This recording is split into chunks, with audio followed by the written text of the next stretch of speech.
呢套片想同大家分享嘅，好似你係攞咗間收完租客嘅樓翻嚟，唔知點處理，可能你感覺到嘅點解會係咁樣求其去買啦。但係將佢一個專業嘅，將佢簡單嘅 touch up，再加埋好似咁嘅唔同嘅 stage 嘅佈置咧，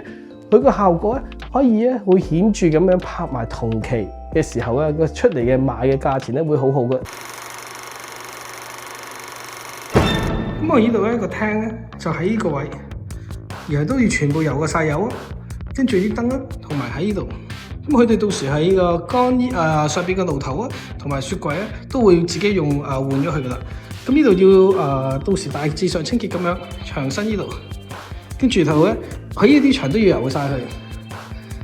同埋咧佢有啲發咗毛嘅地方嘅，同埋有啲地方撲咗，同埋喺上面洗手間都嗰個毛，咁都要去整。呢度就2樓嚟嘅。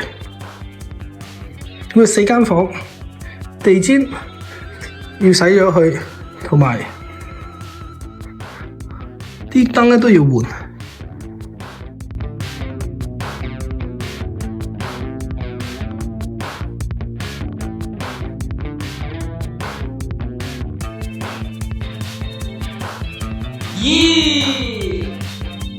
3 days later，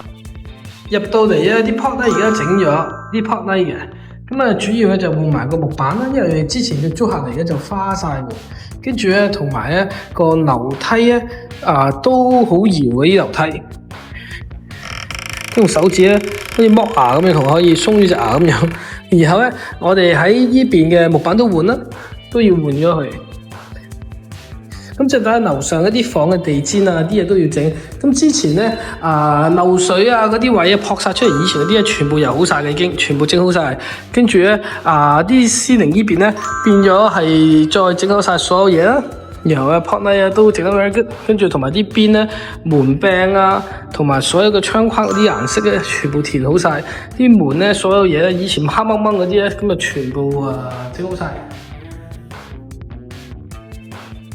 咁上到嚟咧2樓咧，呢到時咧都會換翻晒嘅，因為啲舊嘅木板都花咗，其實已經係。跟住每間房嘅地氈咧都要換翻晒所有嘢。咁而家啱啱咧油油啊，上次嚟嘅時候咧同而家咁已經全部油翻晒油噶啦，又都好啲油。跟住主要換翻晒所有地氈啦，每一間嘅地氈都要換晒佢。咁呢啲咧 in course 啲地氈都全部鏟走晒佢，重新再嚟過。跟住到洗手間咧，到時咧都會係換晒呢啲嘢，一套嘅全部換晒佢。咁啲換咧，就有陣時佢由一個手工噴咧 spray 唔錯，就係全部之前好殘嘅，咁而家重新整好晒啦。同埋咧最緊要咧啲紋咧，你見到晒啲木紋咧，全部留翻晒喺度。呢邊整完之後啊，佢上邊咧啲位都係。呢啲窗邊位咧，全部咧噴嘅。咁之前咧見到係用紙嚟封住佢上邊嗰啲，真係唔會噴到歪嚟歪斜。呢度咧全部啲邊咧對得好準，噴到啲邊咧係唔會過晒界咁樣，因為全部用紙鋪好晒先去噴咁樣。呢邊咧都整咗 pot light， 都整咗 pot light。所以你見到咧，我哋好多人咧就係呢4間房都係要換地氈換木板啦。咁但係咧，如果淨係換呢啲貪便宜嘅話，我個預算就係見到呢度嘅木板唔換嘅話咧都唔得嘅，因為換木板換完後嘅樓梯又唔 match， 同埋咧我哋好多時就係㗎，因為其實啲地板咧已經花咗，佢係木板嘅材料，但係咧佢因為已經 outdate 咗有磨損咗，其實咧會建議就全部一致過統一去 match 佢，咁就好緊要。因為如果唔係咧，出嚟唔同顏色，一組顏色、2組顏色，第時呢邊就3組咧，咁就變咗好奇怪㗎啦。所以我哋如果第一個方案就係將佢換地氈變咗木板，而呢度唔換嘅話咧，咁就會陰陽色。縱觀呢邊走廊換完，到間房換完，但係呢個樓梯唔換咧，都係會陰陽色㗎啦。所以最後嘅建議就會係全部換好晒，同埋啱啱鬆嘅位咧喺樓梯位咧都改變佢。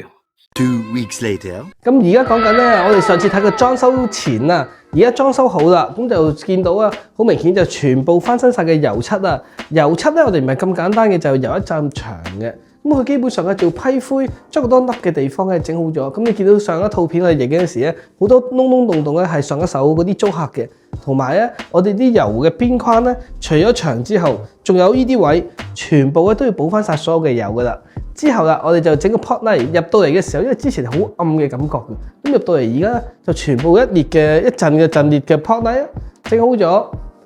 跟住咧，我哋喺呢邊咧就係將我哋平時煮餸好多時好油嘅地下咧，就全部去做大嘅清潔，然後就將佢咧上邊嘅舊嘅抽油煙機，下邊嘅爐頭咧，全部都換嘅啦，就換咗新嘅一套俾下一手用。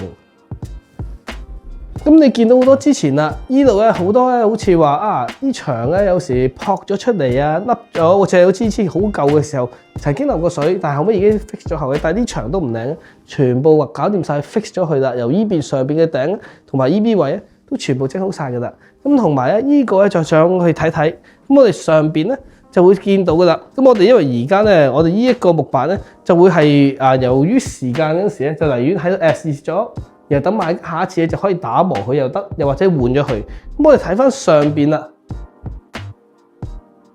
之前嚟咧就好多都係用咧，就係我哋見到嘅地氈。咁我哋而家全部喺 laminate 換過晒噶啦。咁所以一入到嚟好簡單嘅嘢做，咁但係做出嚟嘅效果咧就我哋唔係做一個好靚嘅 upgrade，就係bring翻到個 standard。咁所以咧以最快同埋最有效果嘅做出嚟咧，我哋依邊咧全部同你上次睇嗰套片咧，由地氈感覺好似好殘舊或者唔知點處理嗰陣時咧，呢度就全部做好晒。時間上我哋攞得好準，我哋用嘅其實係用緊14日之內。我記得嘅仲有個假期一大段喺中間嘅，油個油換 pot light，同埋我哋將個 laminate 淨係咁樣係整一整啫。同埋廁所上嘅，我哋都有啲少少修改嘅，就係將嗰啲 counter top 或者係嗰啲櫥櫃咧都換一換去。換咗後咧，咁成個睇落去咧就會係更新咗好舒服噶啦。因為我哋顏色上咧用啲新嘅 fashion 啲顏色，全部油過晒後，再加埋洗手間嘅感覺同埋依邊咧，咁所以個效果咧就感覺同埋拍埋同期嘅 townhouse，咁我哋真係一個咧行出嚟就一個好容易做個好好嘅表達。咁始終噶啦，咁所有嘅油同1樓、2樓咧都做好晒。咁所以呢套片想同大家分享嘅，好似你係攞咗間收完租客嘅樓翻嚟，唔知點處理。可能你感覺到點解會係咁樣求其去買啦？但係將佢一個專業嘅，將佢簡單嘅 touch up，再加埋好似咁嘅唔同嘅 staging 嘅佈置咧，佢個效果咧可以咧會顯著咁樣拍埋同期嘅時候咧個出嚟嘅賣嘅價錢咧會好好嘅。到時你可以睇睇，如果想了解更多呢一間樓嘅裝修嘅成本啊，同埋最後賣出嘅價錢咧，歡迎你同我聯絡。我係 Johnson 地產3兄妹。